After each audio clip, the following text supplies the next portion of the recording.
that's the thing about vanity metrics, though, is you can build off of an audience that's not even telling you anything. Yeah.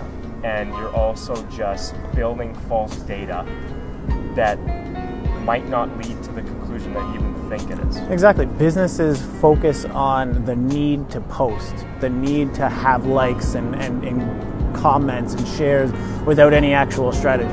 They wake up during the day and they think, I have to post to Facebook today, I have to post to Instagram, but there's no purpose behind it whatsoever. And that's exactly why, like, I mean, just let's look at the last 5 years. Like, what worked at the start was posting, and you need to build your audiences. It was all surface level strategies. Well, everything looks like success when the attention that you're paying for is super cheap, and you can throw your message in front of millions of people for absolutely nothing, and suddenly it looks like you're succeeding, it looks like you're getting results, but it's really just because it's so cheap.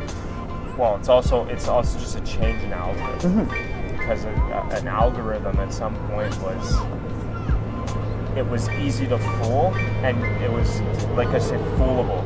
It just lets you connect to the right people.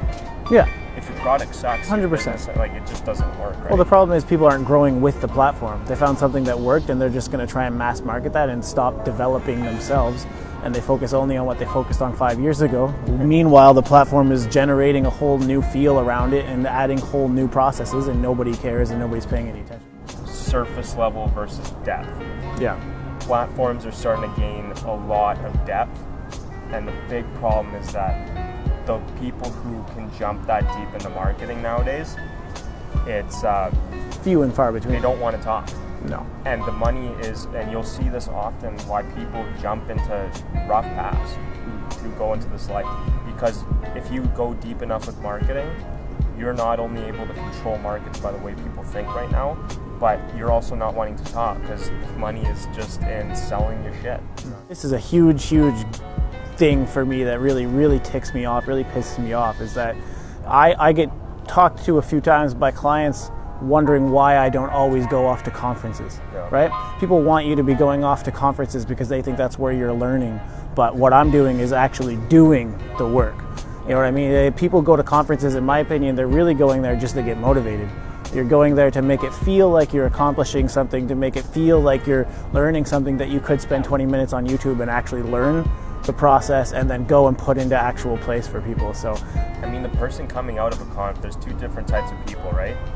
There is the ones who know how to use it by taking the deeper points of the conference and really self-reflecting, being aware, and actually implementing. But then you can also go to a conference, and why most people see this as just a motivation booster is because most people take it like that, right? Like when people, like you say it all the time, they come out of the conference, they're ready to go. They go there to feel better about themselves. But that's basically the whole program. But the thing is, like, you can take it as confirmations for yourself, or you can take it as realizations.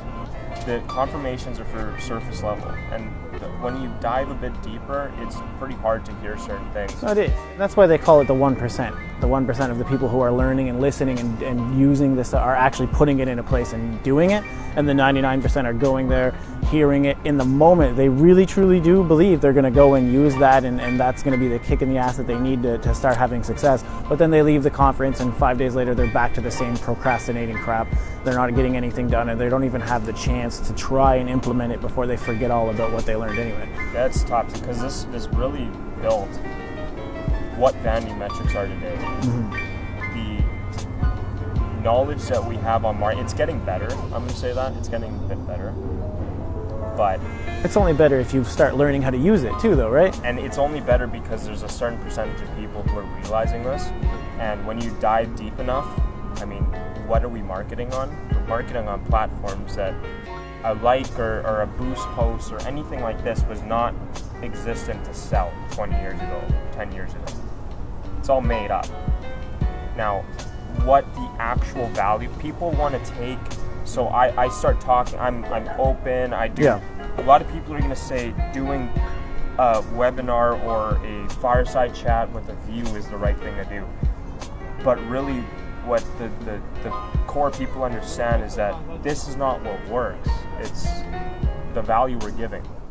The vanity metrics that they're so attached to don't mean anything unless you put that to use as a data point and actually develop an audience that you can really make money from that. You're not just posting to post and posting to get a like.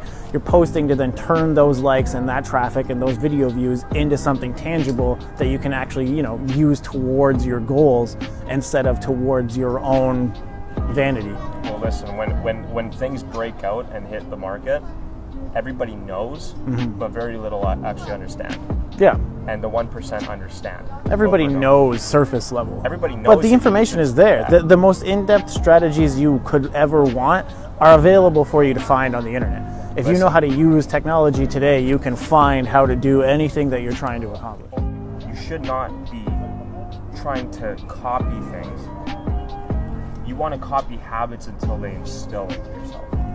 But how many people understand that this is how you need to learn? A machine can know and do the surface level shit. It's very simple. I mean, that's why everybody's scared about tech.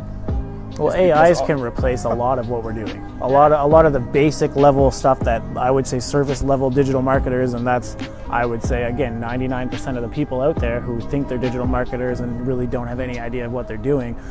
An AI can replace what you're doing, or an automation tool can replace what you're doing. And if the client actually had any kind of idea about the tools that are out there, they could probably do it all themselves for much cheaper just by replacing that with that. But then when you hire a real marketer, they know what to do with that data, what to collect for that.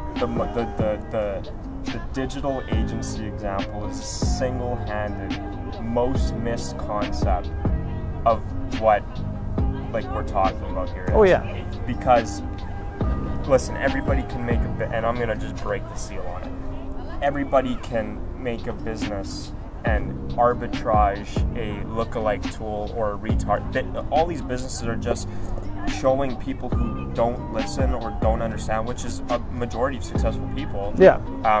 And just make a brand around two tools that Facebook made. Now, this is smart, right? I've been arbitraging my whole life. That's how I got it. But here's the thing, you start chasing them. Because when that tool becomes figured out, what do I do next? I'm not focused on the tool. The tools are just things that I use. They're just tools. It's like my laptop. I don't focus on the laptop brand I have. I don't focus on the phone I have. They're all tools. Exactly. No, you need to be focusing on the strategy behind the tools, the implementation of how to do things successfully, going in depth with how you're going to use all of this data and information in front of you, and most people don't have any idea what to do with it. And not everybody's doing this. No, but the vast majority are focused on the wrong parts of it. But listen, you focus on it just 1% in your decision, you could fuck up your whole strategy. Oh yeah. It's as simple as that, and it's scary because most people, the more you get into Fortune 500, the closer you get, the less it's really mistaken, because obviously there's enough minds going at it. But I'm sure somewhere along the way, either an employee or somebody who was just they'll figure out how to use it. They'll stumble across the right article, and then finally they'll be like, oh, all this nonsense we've been doing, it could actually be used as a tool if we knew how to implement it, if we knew what we're supposed to be gathering, and not just getting that inner biological high that everybody gets from getting a notification saying that somebody liked or shared your post. Yeah. You need to use that. That's data. That's audience building. That's money. And it's cause and effect. Like, obviously this sounds like nonsense now, but guess what? In 5 years, this is why we do videos like this. Cause and effect. What you're doing now is not going to be seen now. People think that the results that they're getting now is from decisions that they're making right now. Listen, vanity metrics are not going to be shown to destroy businesses in the next 5 years, but the people who stay focused on the crap, they're going to learn when that comes to shove. And then you've been positioning yourself and you ran through so much money.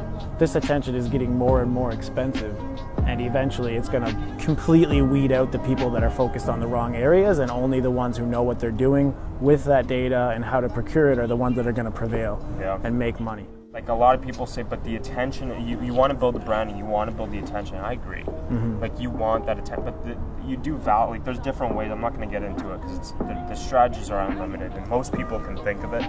But where the mistake happens is that small business doesn't need to worry about branding. They don't need to worry about attention. Branding's not worth anything to anybody unless basically where I come off on this, and I get this from a lot of companies, they're like, well, we want to put our ad. This is what I used to tell people about old styles of advertising when they first come to me looking to say, well, why should I do digital marketing? Yeah. And it works the same way as with these people in their branding campaigns. It's completely useless to you unless your brand is recognizable.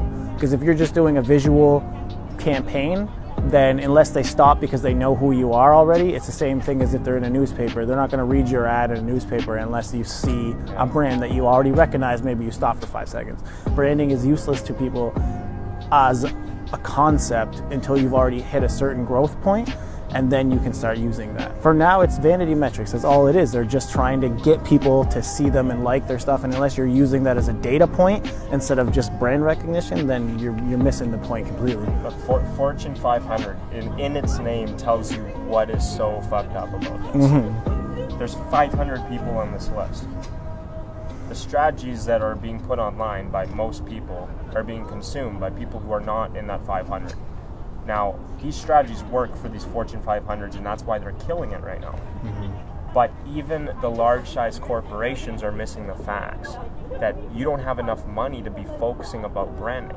That right there, and it's been said by other people, but that's why Facebook is so cheap still. It's because they haven't figured that out yet. Eventually, they're going to figure that out. Yeah. And eventually they are, though, and then everything's going to go through the roof. And that's why the people who aren't focused on the right areas, that is the moment in time when everything is going to come crashing down for the people who don't know what they're doing. What do you want to be right about, you know what I mean? Yeah. Like, do you want to be right about the thing that makes sense, or do you want to be right about that you made the right decisions in the past 5 years, which we all fucked up on, because everybody got confused along the way. The problem is that the tools we have are good for the follow-up. Yeah. It keeps us connected. People are forgetting what connected means. It's not meaning that you fucking meet people on these platforms.